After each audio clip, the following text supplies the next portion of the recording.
Hi hello welcome to our channel Nila vlogs. അപ്പോൾ ഇന്നൊരു സേമിയ ഉപ്മാവ് ഉണ്ടാക്കാം. അപ്പം എങ്ങനെയാണെന്ന് നോക്കാം. അപ്പോൾ ഒരു പാൻ എടുത്തിട്ട് അതിലേക്ക് സേമിയ ഇട്ട് കൊടുക്കാം. വറുത്ത സേമിയ ആണെങ്കിൽ വീണ്ടും വറുക്കേണ്ട ആവശ്യമില്ല.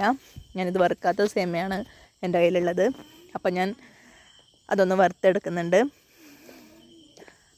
അപ്പം ലോ ഫ്ലെയിമിലിട്ടിട്ട് നന്നായിട്ട് വറുത്തെടുക്കാം. ഇത് വേഗത്തിൽ ഉണ്ടാക്കാൻ പറ്റുന്നൊരു സ്നാക്സോ ബ്രേക്ക്ഫാസ്റ്റിനോ ഉണ്ടാക്കാൻ പറ്റുന്നൊരു റെസിപ്പിയാണ്. അപ്പോൾ എല്ലാവരും ഒന്ന് ട്രൈ ചെയ്ത് നോക്കാം. അപ്പോൾ ഇതാ ഏകദേശം കളർ ചേഞ്ചായിട്ട് വരുന്നുണ്ട്. അപ്പം നമുക്ക് പാത്രത്തിലേക്ക് മാറ്റാം. അപ്പം ഞാനിതാ പാത്രത്തിലേക്ക് മാറ്റിയിട്ടുണ്ട്. ഇനി അതേ പാൻ എടുത്ത് വെച്ചിട്ട് അതിലേക്ക് വെളിച്ചെണ്ണ ഒഴിച്ചു കൊടുക്കാം. അതിലേക്ക് കടുകിട്ട് കൊടുക്കാം. കടുക് പൊട്ടുമ്പോൾ ഉഴുന്നുകൂടി ചേർത്ത് കൊടുക്കാം. വറ്റൽമുളകും കറിവേപ്പില കൂടി ചേർത്ത് കൊടുക്കണം. അപ്പോൾ വറ്റൽമുളക് ചേർത്തിട്ടൊന്ന് മിക്സ് ചെയ്ത് കൊടുക്കാം. എന്നിട്ട് അതിലേക്ക് സവാളയും പച്ചമുളകും ഇഞ്ചി വെളുത്തുള്ളി ഇവയൊക്കെ ചേർത്ത് കൊടുക്കണം. ആദ്യം ഇഞ്ചിയും വെളുത്തുള്ളിയും ചേർത്ത് കൊടുത്തിട്ടുണ്ട്, ചെറുതായിട്ട് അരിഞ്ഞത്. അതിലേക്ക് സവാളയും പച്ചമുളകും കൂടി ചേർത്ത് കൊടുത്തു. എന്നിട്ടൊന്ന് മിക്സ് ചെയ്തെടുക്കാം. അതിലേക്ക് ക്യാപ്സിക്കവും ക്യാരറ്റും ചെറുതായിട്ട് അരിഞ്ഞു വെച്ചത് അതുകൂടി ചേർത്ത് കൊടുക്കാം.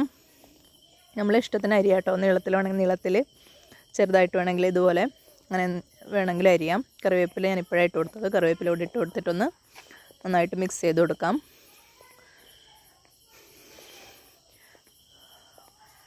ഇതിലേക്ക് ഉപ്പ് കൂടി ചേർത്ത് കൊടുത്തിട്ട് മിക്സ് ചെയ്ത് കൊടുക്കാം. അതൊന്ന് കുറച്ചൊന്ന് വഴണ്ടി വരുമ്പോൾ നമുക്കതിലേക്ക് മഞ്ഞൾപ്പൊടി കൂടി ചേർത്ത് കൊടുക്കാം. എന്നിട്ടൊന്ന് മിക്സ് ചെയ്തെടുക്കാം. എന്നിട്ടതിലേക്ക് വെള്ളം ചേർത്ത് കൊടുക്കണം ആവശ്യത്തിന്. 2 കപ്പ് സേമിയാണ് ഞാൻ എടുത്തത്. അപ്പോൾ 2 കപ്പ് വെള്ളം ചേർത്ത് കൊടുക്കണം. അപ്പോൾ വെള്ളം ചേർത്ത് കൊടുത്തിട്ട് തിളക്കുമ്പോൾ അതിലേക്ക് സേമിയ ഇട്ട് കൊടുക്കാം. അത്രയേ ഉള്ളൂ.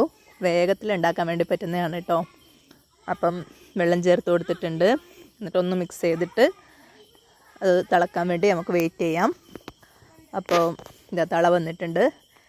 അപ്പോൾ അതിലേക്ക് നമുക്ക് കുറേശ്ശെയായിട്ട് സേമിയ ഇട്ട് കൊടുക്കാം. സേമിയ ഇട്ട് കൊടുത്തു. അപ്പോൾ എന്നിട്ടത് മൂടി വെച്ചിട്ട് ഒരു 2 മിനിറ്റ് വേവിച്ചെടുക്കാം. അപ്പോൾ അത്രയേ ഉള്ളൂ. ഇതാ ഞാൻ അടച്ചു വെച്ചിട്ടുണ്ട്. കുറച്ച് കഴിഞ്ഞിട്ടൊന്ന് തുറന്നിട്ടൊന്ന് ഇളക്കി കൊടുക്കണം. ഞാൻ തുറന്നിട്ടൊന്ന് ഇളക്കി കൊടുക്കുകയാണ്. വെള്ളം വറ്റി വന്നിട്ടുണ്ട്. കുറച്ചുകൂടെ വറ്റാനുണ്ട്. അപ്പം കുറച്ചുകൂടെ വെയിറ്റ് ചെയ്യാം. അപ്പോൾ ഇത് ഏകദേശം റെഡിയായി വന്നിട്ടുണ്ട്. നമുക്കതൊരു പാത്രത്തിലേക്ക് മാറ്റാം. അപ്പം ഇതാണ് സേമിയ ഉപ്മാവ്. നമ്മൾ രാത്രി ഡയറ്റിനൊക്കെ ഉണ്ടാക്കാൻ പറ്റുന്ന ഒരു ഐറ്റമാണ്. അപ്പോൾ ട്രൈ ചെയ്യാത്തവരൊന്ന് ട്രൈ ചെയ്ത് നോക്കാം.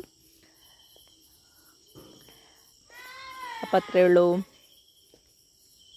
ബൈ.